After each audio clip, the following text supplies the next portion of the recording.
So first rule for the international students say yes to the public holidays. ఎందుకంటే public హాలిడేస్లో మనం we will earn more than double than what we will earn in the normal days. అది ఎలా work అయింది అంటే, so present మనకి Easter holidays start అయింది. So రేపటి నుంచి మనకి ఈస్టర్ అనమాట. ఈస్టర్ని ఇక్కడ ఫోర్ డేస్కి సెలబ్రేట్ చేస్తారు. Like Easter Friday, Easter Saturday and Easter Sunday, దాన్ని యాన్జాక్ డే అంటారు, and Easter Monday. Easter Friday and Easter Sunday ఆ రోజు కంప్లీట్లీ ఆఫ్ అనమాట. ఏ కంపెనీస్ ఓపెన్ చేయం.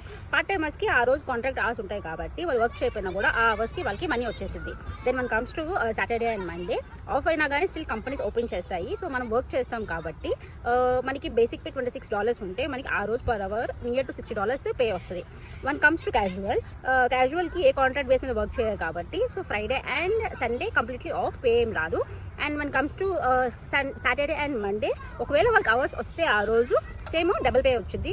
పర్ అవర్ $30 ఉంటే మేబీ ఆ రోజు వాళ్ళకి నియర్ టు $70 ఎర్న్ చేస్తారు. That's the reason you always say yes to the public holiday.